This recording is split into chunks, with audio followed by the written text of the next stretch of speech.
വിജയേട്ടാ നമസ്കാരം. നമസ്കാരം. വിജയേട്ടാ, ഏതാനും മണിക്കൂറുകൾക്കകം ഇറാനെ സമ്പൂർണമായി നശിപ്പിക്കും എന്നാണ് ഡൊണാൾഡ് ട്രംപ് ഇപ്പോൾ പറഞ്ഞിരിക്കുന്നത്. ഇപ്പോ നമുക്ക് മനസ്സിലാവുന്ന കാര്യം എന്ന് പറയുന്നത്, അമേരിക്കയിൽ ഒരു വൈറ്റ് ഹൗസിന് സമീപം ഒരു വെടിവെയ്പ്പ് നടന്നിട്ടുണ്ട്. അത് അമേരിക്കയിലെ മുഴുവനും പരിഭ്രാന്തി പടർത്തിയിട്ടുണ്ട് എന്നുള്ള റിപ്പോർട്ടുകൾ പുറത്തു വരുന്നു. അതിന്റെ പിന്നിൽ ഇറാനാണ് എന്ന അഭ്യൂഹം ഇപ്പോൾ അമേരിക്ക പങ്കുവെക്കുന്നുണ്ട്. പിന്നെ മറ്റൊരു പ്രധാനപ്പെട്ട കാര്യം എന്ന് പറയുന്നത്, ഇറാനുമായിട്ടുള്ള യുദ്ധം അത് അമേരിക്കയ്ക്ക് ഇനിയും മുന്നോട്ട് കൊണ്ടുപോകാൻ സാധിക്കില്ല. കാരണം അമേരിക്കയ്ക്ക് അത് ഭീമമായിട്ടുള്ള നഷ്ടം വരുത്തി വച്ചു എന്നിപ്പോ പരസ്യമായി തന്നെ റിപ്പോർട്ടുകളെല്ലാം തന്നെ പുറത്തു വന്ന് പറയുകയാണ്. അതിൽ പെട്രോൾ, ഡീസൽ, ഗ്യാസ് വിലകൾ അമേരിക്കയിൽ നിലവിൽ കുതിച്ചുയരുകയാണ്. ഇവിടെ ജനങ്ങളെല്ലാം പ്രക്ഷോഭത്തിലാണ് എന്നുള്ളതാണ് മറ്റൊരു പ്രധാനപ്പെട്ട കാര്യം. അതുകൊണ്ട് ഇത് അവസാനിപ്പിച്ചേ മതിയാകൂ എന്നുള്ളത് കൊണ്ടാണ്. ഇത് ഇറാനാണെങ്കിൽ അമ്പിനും വില്ലിനും അടുക്കുന്നില്ല. അപ്പൊ അമേരിക്കയ്ക്ക് ഇറാന്റെ നാശം കാണണം. കഴിഞ്ഞ ദിവസം ഡൊണാൾഡ് ട്രംപ് ഇത് പറഞ്ഞതിന് ശേഷം ഇറാനെ മിസൈലുകൾ കൊണ്ട് പൊതിയുന്ന ഒരു പദ്ധതിയാണ് ഡൊണാൾഡ് ട്രംപ് അവലംബിച്ചത് എന്നുള്ളതും നമ്മൾ ഇതിനോടൊപ്പം ചേർത്ത് വായിക്കേണ്ട ഒരു കാര്യമാണ്. പിന്നെ ഹോർമൂസ് പ്രതിസന്ധി ഇതുവരെ അമേരിക്കയെ കൊണ്ട് പരിഹരിക്കാനായിട്ട് സാധിച്ചില്ല. അമേരിക്കൻ പൈലറ്റുമാരെ ഇറാൻ പിടിച്ചിട്ടുണ്ട് എന്നുള്ള റിപ്പോർട്ടുകൾ പുറത്തു വന്നതിന് പിന്നാലെ മറ്റൊരു നീക്കം അമേരിക്ക നടത്തിയത്, അമേരിക്ക ഇറാനകത്ത് രഹസ്യമായിട്ട് കമാൻഡോസിനെ പ്രവേശിപ്പിച്ച് പൈലറ്റുമാരെ മോചിപ്പിച്ചു എന്നുള്ളൊരു വാർത്ത പുറത്തു വരുന്നുണ്ട്. പക്ഷേ ഈ വാർത്ത പുറത്തു വരുമ്പോഴും ഇത് എത്രത്തോളം സത്യമാണ് എന്ന് പാശ്ചാത്യ മാധ്യമങ്ങൾ പറയുന്നില്ല എന്നുള്ളതാണ് വേറൊരു പ്രധാനപ്പെട്ട കാര്യം.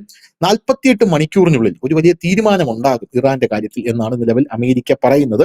ഈ 48 മണിക്കൂറിനുള്ളിൽ ഈ യുദ്ധം തീരുമോ എന്ന് നിങ്ങൾ പ്രതീക്ഷിക്കുന്നുണ്ടോ എന്ന് ഇപ്പോൾ ഇന്റർനാഷണൽ മീഡിയാസ് ഒക്കെ വാർത്ത ചെയ്യുമ്പോൾ അത് വായിക്കുമ്പോൾ നമുക്ക് മനസ്സിലാകുന്നത് യുദ്ധം തീരാനുള്ള സാധ്യത ഇല്ല എന്നുള്ളത് മാത്രമല്ല, ഇത് കൂടുതൽ സങ്കീർണമാകാൻ പോവുകയാണ് എന്നുള്ളതാണ്. എന്ത് തോന്നുന്നു? നാളെ വൈകിട്ട് 8 മണിയോടുകൂടി അങ്ങനെ തന്നെയാണ് ട്രംപ് പറഞ്ഞത്. എനിക്ക് തോന്നുന്നു ഒരുപക്ഷെ ലോകത്ത് ആദ്യമായിട്ടായിരിക്കാം ഒരു ഭരണാധികാരി, പ്രത്യേകിച്ച് അമേരിക്കയുടെ ഒരു പ്രസിഡന്റ് തന്നെ ഒരു കൃത്യമായ സമയവും തീയതിയും കുറിച്ചു വെച്ചുകൊണ്ട് ഒരു രാജ്യത്തിന് ഞങ്ങൾ വലിയ രീതിയിൽ മാരകമായ പ്രഹരം ഏൽപ്പിക്കാൻ പോകുന്നു എന്ന് പറയുന്നത്. അതായത് കൃത്യമായി അദ്ദേഹം പറയുന്നത് ചൊവ്വാഴ്ച രാത്രി 8 മണിക്ക്, നാളെയാണ് ചൊവ്വാഴ്ച രാത്രി 8 മണിക്ക് ഞങ്ങൾ ഇറാന്റെ ഊർജ പ്ലാന്റുകൾ, അതുപോലെ തന്നെ പാലങ്ങൾ ഉൾപ്പെടെ ഒരു സമ്പൂർണ്ണമായ വലിയ രീതിയിലുള്ള വലിയ പവർഫുൾ ആയിട്ടുള്ള ബോംബുകളും, അതിന്റെ വാർത്തയൊക്കെ ന്യൂസിന്റെ മലയാളത്തിൽ നമ്മൾ കൊടുത്തിട്ടുണ്ട്, ആ ബോംബുകളുടെ സ്പെസിഫിക്കേഷനും കാര്യങ്ങളും ഒക്കെ ആയിട്ട്. അപ്പം അത്തരം ബോംബുകൾ വർഷിക്കുമെന്നാണ് ഇപ്പോൾ ട്രംപ് പറഞ്ഞിരിക്കുന്നത്. കാരണം ഇതിനു മുമ്പ് ഇപ്പോൾ തനിഷാദൻ പറഞ്ഞു തുടങ്ങിയത് വൈറ്റ് ഹൗസിൽ ഒരു വെടിവെപ്പ് നടന്ന കഥയാണ്. ഇതിനു മുമ്പ് അവിടെ വെടിവെപ്പ് നടന്ന് അവിടുന്ന് ഒരു ആളെ വെടിവെച്ച് കൊന്നു. ഈ വൈറ്റ് ഹൗസിനുള്ളിൽ കടന്ന ഒരാളെ വെടിവെച്ച് കൊന്നു. ട്രംപ് യുദ്ധത്തിന്റെ തുടക്കത്തിൽ ഇത് പറഞ്ഞില്ലെങ്കിലും ഇടയ്ക്ക് ട്രംപ് പറയുകയുണ്ടായി തന്നെ വകവരുത്താനായി ഇറാൻ ശ്രമിച്ചിരുന്നു എന്ന് പറയുകയുണ്ട്. അതായത് ആദ്യത്തെ വെടിവെപ്പിനെ കുറിച്ചാണ് പറഞ്ഞത്. ഇപ്പോൾ സ്വാഭാവികമായി തന്നെ ഇത് ഇറാൻ വിട്ട ആളാണ് എന്ന് തന്നെ പറയും, അത് യാതൊരു ഡൗട്ടും ഇല്ലാത്ത കാര്യമാണ്. പക്ഷെ ഇത് നാളെ രാത്രി 8 മണിയോടുകൂടി തന്നെ, പക്ഷെ ഇതിനകത്തൊരു വലിയ ഭീകരമായ അവസ്ഥ എന്ന് പറഞ്ഞു കഴിഞ്ഞാൽ, ഈ സംഹാരമായിട്ട് ഞാൻ നാളെ രാത്രി ഇറാനെ തകർത്ത് കളയുമെന്ന് പറയുമ്പോൾ ഓർക്കേണ്ടതായിട്ടൊരു കാര്യമുണ്ട്. ഇറാന്റെ ഒരു മറുപടിയും കൂടെ അതിന് വന്നിട്ടുണ്ട്. നിങ്ങൾ ഹോർമിസ് കണ്ട് കൊതിക്കണ്ട, ഇത് ലോകത്തിനെ ഞങ്ങൾ നഷ്ടപ്പെടുത്താൻ പോവുകയാണെന്നാണ്. അത് വളരെ ഡേഞ്ചറസ് ആയിട്ടുള്ള ഒരു പ്രസ്താവനയാണ് നടത്തിയിരിക്കുന്നത്.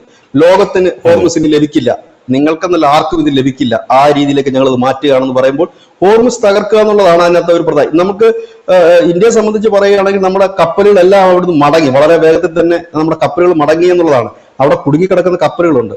മൈലുകൾ പൊട്ടിത്തെറിച്ചെടുത്തുള്ള ഈ ഹോർമിസിന്റെ ഗതി തന്നെ മാറിപ്പോകും.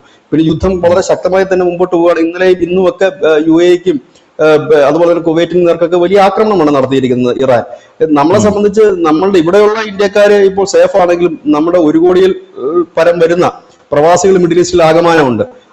അവരൊരു വല്ലാത്ത ഒരു പ്രതിസന്ധിയിലായിപ്പോകും ഈ യുദ്ധം ഇങ്ങനെ ശക്തമായി മുമ്പോട്ട് പോവുകയാണെന്നുണ്ടെങ്കിൽ. കാരണം കമ്മ്യൂണിക്കേഷൻസ് നിലച്ചു പോകാം, കാരണം കേബിളുകളും മറ്റും മുറിയുകയാണെങ്കിലോ ഇല്ലെന്നുണ്ടെങ്കിൽ മറ്റു തരത്തിലേക്ക് പോവുകയാണ്, കമ്മ്യൂണിക്കേഷൻ നിലച്ചു പോകാം, ഇല്ലെന്നുണ്ടെങ്കിൽ അവർക്ക് ഉണ്ടാകുന്ന ബുദ്ധിമുട്ട്. കാരണം ഇത്രയും പേരെ ഇന്ത്യയിലേക്ക് എത്തിക്കുക എന്ന് പറഞ്ഞ ഒരു ഹിമാലയൻ ടാസ്ക് ആണ്. ഇത്രയും ആളുകളെ എത്തിക്കുക എന്ന് പറഞ്ഞാൽ അത് നമുക്ക് പെട്ടെന്ന് എത്തിക്കുക എന്നുള്ളത് ഒരു അസംഭവ്യമായ കാര്യമാണ്. കാരണം നമുക്കറിയാം ഒരു വലിയ നമ്പർ ആണ് എന്നുണ്ടെങ്കിൽ നമ്മൾ സാധാരണ വിമാനം മാത്രമല്ല ഷിപ്പുകളും അതിനു വേണ്ടി ഉപയോഗിക്കാറുണ്ട്.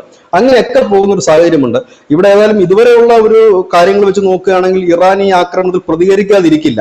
ഇനി ട്രംപ് പറഞ്ഞതിനെ ഒരു വിൻബാക്കായിട്ട് മാത്രം കരുതാനാണ് ഞാൻ ആഗ്രഹിക്കുന്നത്. അങ്ങനെ സംഭവിക്കട്ടെ എന്നാണ് പ്രാർത്ഥിക്കുന്നത്. കാരണം അദ്ദേഹം ഇങ്ങനെ ഈ ഒരു വെരട്ടുകൽ എന്താണ് പറയുന്നത്, ഒരു ഭീഷണി മുഴക്കിക്കൊണ്ട് അങ്ങനെ ചെയ്ത് അങ്ങനെ ആണെങ്കിൽ നല്ല കാര്യമായിരിക്കും. അത് അദ്ദേഹം ഒരു ഭീഷണി മുഴക്കുകയാണെങ്കിൽ, അത് ഭീഷണിയായി തന്നെ മാത്രമാണ് മുഴക്കിയതെങ്കിൽ അത് വളരെ നല്ല കാര്യമായിരിക്കും. പക്ഷെ ഭീഷണിക്ക് അപ്പുറത്തേക്ക് അദ്ദേഹം പറഞ്ഞ കാര്യങ്ങൾ ചെയ്യുകയാണ് എന്നുണ്ടെങ്കിൽ ലോകത്തിന്റെ തന്നെ ഗതി മാറിപ്പോകുന്ന ഒരു സാഹചര്യമാണ്. ഇപ്പോൾ തന്നെ വലിയ രീതിയിൽ തന്നെ പ്രതിസന്ധി നേരിടുകയാണ് ലോകമെമ്പാടും.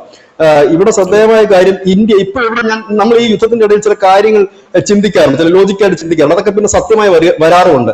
ഇന്ത്യയുടെ ഷിപ്പുകൾ 8 ഷിപ്പുകൾ വരിവരിയായി ഒരു ജാഥ പോലെ ഹോർമുസിന്റെ കടലിടുക്ക് കടന്ന് ഇന്ത്യയിലേക്ക് എത്തുമ്പോൾ നമ്മളൊക്കെ ഒരുപാട് സന്തോഷിച്ചു. പക്ഷെ അത് ഒരു അപകടത്തിന്റെ സൂചനയായിരുന്നു എന്നാണ് ഇപ്പോൾ നമുക്ക് മനസ്സിലാക്കാൻ കഴിയുന്നത്. കാരണം ഇവിടെ ഒരു വലിയ യുദ്ധം നടക്കുകയാണ്, ഹോർമുസ് തന്നെ തകർക്കുന്ന രീതിയിലേക്ക് അത് മാറുകയാണെങ്കിൽ സ്വാഭാവികമായി ഇന്ത്യൻ ഷിപ്പുകൾ അവിടെ പെട്ടുപോകുമായിരുന്നു. അത് അവിടെ എത്തിച്ചിരിക്കുന്നു. ഒപ്പം തന്നെ വലിയ രീതിയിൽ തന്നെ ഇന്ന് ഈ ഇറാന്റെ ഒരു പ്രതിനിധി, അതായത് ഈ ഇറാന്റെ ഖമേനിയുടെ ഒരു പ്രതിനിധിയുണ്ട് ഇന്ത്യയിൽ, അവരുടെ മതത്തിന്റെ ഒരു ആള്. അദ്ദേഹം പറയുന്നത് ഈ പാകിസ്ഥാൻ എന്ന് പറയുന്ന ഒരു ഉഡായിപ്പ് രാഷ്ട്രമാണ്, അവരിതിനകത്ത് ഇടനില നിൽക്കാമെന്ന് പറയുന്നത് ഈ എണ്ണവില തങ്ങളാണ് നിയന്ത്രിക്കുന്നതെന്ന് അറിയിക്കുന്നതിന് വേണ്ടി ഒരു ഇതാണ്. പക്ഷെ ഇന്ത്യക്ക് ഇടപെടാൻ കഴിയുമെന്ന് അദ്ദേഹം ഇന്നലെയും പറയുന്നുണ്ട്. ഒരുപക്ഷെ ഇതൊരു വലിയ, കാരണം ഇന്ത്യക്ക് ഇടപെടാതിരിക്കാനും കഴിയില്ല, എത്ര നാളും മൗനം പാലിക്കാൻ കഴിയുമെന്നും അറിയില്ല. കാരണം ഇതിനകത്ത് ഒന്നുകൊണ്ട് കാര്യമുണ്ട്. പ്രധാനമായും മിഡിൽ ഈസ്റ്റിലുള്ള എണ്ണ, ഗ്യാസ്, ഇത് നമ്മളെ സംബന്ധിച്ച് നിർണായകമാണ്. ഒപ്പം തന്നെ നമ്മുടെ 1 കോടി പരം വരുന്ന പ്രവാസികളായ ഇന്ത്യക്കാർ, ഇത് രണ്ടും നമുക്ക് പ്രധാനപ്പെട്ടതാണ്. അപ്പൊ ഇവിടെ ഒരു ചർച്ച, ഇതിനകത്ത് ഒരു ഭാഗം എന്തെന്ന് പറഞ്ഞാൽ ഇതിനകത്ത് ഈ അടുത്ത സമയത്ത് സൗദി അറേബ്യ ഉൾപ്പെടെ യുദ്ധത്തിലേക്ക് പങ്കെടുക്കുമെന്നവർ അറിയിച്ചു കഴിഞ്ഞിരിക്കുകയും ചെയ്യുന്നത്. അങ്ങനെയാണ് ഗൾഫിന്റെ സ്ഥിതിയാകെ അറിയുന്ന ഒരു സാഹചര്യം. ഇതൊരു വലിയ ഒരു പൊട്ടിത്തെറിയിലേക്ക് നീങ്ങുന്നു എന്നുള്ളത് തന്നെയാണ് കാണിക്കുന്നത്. പക്ഷേ ഇപ്പോഴും ഞാൻ ആഗ്രഹിക്കുന്ന ട്രംപ് പറഞ്ഞത് വെറും ഒരു ഭീഷണിയായി തന്നെ നിലനിൽക്കട്ടെ, അദ്ദേഹം അത് ചെയ്യാതിരിക്കട്ടെ എന്നാണ്. കാരണം അത് ചെയ്തു കഴിഞ്ഞാൽ ഇറാൻ അടങ്ങിയിരിക്കുമെന്ന് നമുക്ക് കരുതാൻ കഴിയില്ല. കാരണം ഫെബ്രുവരി 28 തുടങ്ങിയ യുദ്ധം ഇപ്പോൾ ഇതാ 1 മാസവും പിന്നിട്ട് അടുത്ത മാസത്തിലേക്ക് കടന്നിരിക്കുകയാണ്. ഇത്രയും നാളൊരു രാജ്യത്തിന് പിടിച്ചു നിൽക്കാൻ കഴിയുമെങ്കിൽ അവർ ചെറിയ ആൾക്കാരല്ല. അവർ ഈ സമയത്ത് അമേരിക്കയുടെ F-15 എന്ന് പറഞ്ഞൊരു വിമാനം തകർക്കാൻ അവർക്ക് കഴിഞ്ഞിരിക്കുന്നു. കാരണം ആധുനിക സംവിധാനമുള്ളൊരു വിമാനമാണ്, അതിന് തകർക്കാൻ അവർക്ക് കഴിഞ്ഞിരിക്കുന്നു. മറ്റ് ഇന്നലെ വിക്കറ്റ പറഞ്ഞ C-130 എന്ന് പറഞ്ഞ കാരിയർ വിമാനം തകർക്കാൻ അവർക്ക് കഴിഞ്ഞിരിക്കുന്നു. അങ്ങനെയൊക്കെ എബ്രഹാം ലിങ്കണിനെ പോലും അവർക്ക് മിസൈൽ അറ്റാക്ക് ചെയ്യാൻ കഴിയും. വലിയ നാശനഷ്ടം ഉണ്ടായെന്നല്ല പറയുന്നത്, അതിനൊക്കെ ചെയ്യാൻ കഴിയുന്നു. ഇസ്രായേലിനകത്ത് പോയി പോലും മിസൈലുകളും ബോംബുകളും വീഴുന്ന ഒരു സാഹചര്യം സൃഷ്ടിക്കപ്പെടാൻ അവർക്ക് കഴിഞ്ഞിരിക്കുന്നു. അപ്പൊ അവരൊരു ചെറിയ മീനല്ല എന്നുള്ള കാര്യം ഇപ്പോൾ ലോകത്തിന് വളരെ വ്യക്തമായിരിക്കുകയാണ്. ഈ ഒരു സാഹചര്യത്തിൽ അവരെ കൂടുതൽ ഇതിലേക്ക് കൊണ്ടുവരാതെ അതിനൊരു, അതായത് ട്രംപിന്റെ എനിക്ക് തോന്നുന്നത് ട്രംപിന്റെ സമീപനമാണ് ഈ പ്രശ്നം എന്നാണ് ഇതിൽ നിന്ന് മനസ്സിലാക്കാൻ കഴിയുന്നത്. അതായത് ഭീഷണിയുടെ വഴിക്ക് ഈ ലോകം സഞ്ചരിക്കില്ല. അതിന്റെ ഒരു കാലഘട്ടം ഉണ്ടായിരുന്നു. ഭീഷണിപ്പെടുത്തിക്കൊണ്ട് നമുക്ക് ഒന്നും തന്നെ സംഭവിക്കില്ല, അല്ലെങ്കിൽ നേരെയാക്കാൻ കഴിയില്ല. നമുക്കറിയാം ഈ താരിഫൊക്കെ ഉയർത്തിക്കൊണ്ട് ഇന്ത്യക്കെതിരെ ട്രംപ് ഉയർത്തിയ ഭീഷണികൾ പണ്ടായിരുന്നെങ്കിലോ കമന്നു വീണാൻ ആ കാലിലേക്ക്. പക്ഷെ ഇന്ന് നടക്കാത്തൊരു സാഹചര്യമാണ്. റഷ്യ ഉക്രൈൻ യുദ്ധം നിർത്താൻ അദ്ദേഹത്തിന് കഴിഞ്ഞിട്ടില്ല. എവിടെയാണ് അദ്ദേഹം ഒന്നിനും കഴിയുന്നില്ല. ചൈന എടുത്ത് താരിഫ് കൊണ്ടുവന്നപ്പോൾ ചൈന തിരിച്ചൊരു റിവേഴ്സ് താരിഫ് പ്രഖ്യാപിക്കുക മാത്രമല്ല ചെയ്തത്, അവരുടെ ഈ റയർ മെറ്റൽസിന്റെ കയറ്റുമതി തന്നെ ചൈന നിർത്തിവെച്ചുകൊണ്ടാണ് അമേരിക്കയ്ക്ക് വലിയ തിരിച്ചടി നൽകിക്കൊണ്ടിരിക്കുന്നത്. അപ്പം ഇനിയുള്ള കാലത്ത് സമന്വയത്തിന്റെ ബാധയാണ് നടക്കുന്നത്, അല്ലാതെ ഈ ഭീഷണി വിലപ്പോകും തോന്നില്ല. കാരണം ഇറാനെ ഇപ്പൊ അങ്ങോട്ട് തീർത്ത് കളയും, പുകച്ചു കളയും എന്ന് പറഞ്ഞ് ഇറങ്ങിക്കഴിഞ്ഞിട്ട് അത് യാതൊന്നുമില്ല. ഇപ്പൊ പിന്നെ നമ്മൾ ഇസ്രായേലിന്റെ വാർത്തകളൊന്നും കേൾക്കുന്നില്ല. കാരണം അവരുടെ ശ്രദ്ധ ഇവിടുന്ന് പോയി. ഇസ്രായേലിന്റെ ശ്രദ്ധ ഇപ്പോൾ അവർ ലെബനനിലേക്ക് അവർ തിരിച്ചിരിക്കുന്നു. അവരുടെ ശ്രദ്ധ ഇവിടെ ഒരു ശ്രദ്ധയില്ല. കാരണം ഇപ്പൊ ഈ അമേരിക്കയ്ക്ക് ജസ്റ്റ് ഒരു സപ്പോർട്ട് കൊടുക്കുന്നത് കവിഞ്ഞ് അപ്പുറത്തേക്ക് ഇപ്പൊ നമ്മൾ ഇസ്രായേലിന്റെ ടൈംസ് ഓഫ് ഇസ്രായേൽ ആയാലും വൈലറ്റ് ആയാലും അല്ല അവരുടെ മാധ്യമങ്ങൾ, മറ്റു മാധ്യമങ്ങളായാലും ഹീബ്രു മാധ്യമങ്ങളായാലും ഒക്കെ വായിക്കുമ്പോൾ അവർ ഇറാനെ വലിയ സ്ട്രെസ് ചെയ്തിട്ടൊന്നും വാർത്ത പോലും ചെയ്യുന്നില്ല എന്നുള്ളതാണ്. ആ വാർത്ത നമുക്ക് പ്രേക്ഷകർക്കും കാണാവുന്നതാണ്. നമ്മൾ അതിനകത്തൊക്കെ കഴിഞ്ഞ കുറെ ദിവസമായിട്ട് കയറി വെക്കുമ്പോൾ വാർത്തയുണ്ട്, അവർ ഹെഡ്സിലൊന്നും ആ വാർത്തയില്ല. അവർ ഹെഡ്സിലേക്ക് ഇപ്പൊ വെക്കുന്ന വാർത്ത മുഴുവൻ ലെബനന്റെ വാർത്തകളാണ്. അവരുടെ ശ്രദ്ധ അങ്ങോട്ടേക്ക് പോയി. കാരണം അവരെ സംബന്ധിച്ച് ആ ഒരു ഭാഗം പിടിച്ചെടുക്കുക എന്നുള്ള ലക്ഷ്യം മാത്രമാണ്. ധനുഷ് നേരത്തെ പറഞ്ഞതാണ് ശരി, ട്രംപ് കൊണ്ട് തലയിട്ട് പോയി അത് ഊരുക എന്നുള്ളതാണ്. അവരുടെ രാജ്യത്ത് അമേരിക്കയിലെ ഈ പെട്രോളും ഡീസലും വില കൂടിക്കൊണ്ടിരിക്കുന്നു. അത് ജനങ്ങളുടെ ഇടയിൽ വലിയ പ്രതിഷേധത്തിനിടയാക്കിയിരിക്കുന്നു.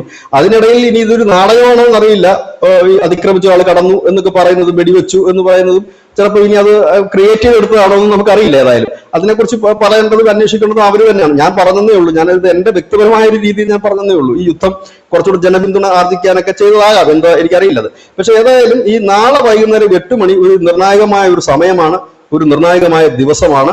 ആ ദിവസത്തിൽ എന്താണ് ഇതിന്റെ റിയാക്ഷൻ എന്താകും, അല്ലെങ്കിൽ അതിന്റെ തിരിച്ചടികൾ എന്താകും എന്നുള്ളത് ലോകം കാത്തിരിക്കുന്ന ഒരു കാര്യം തന്നെയാണ്.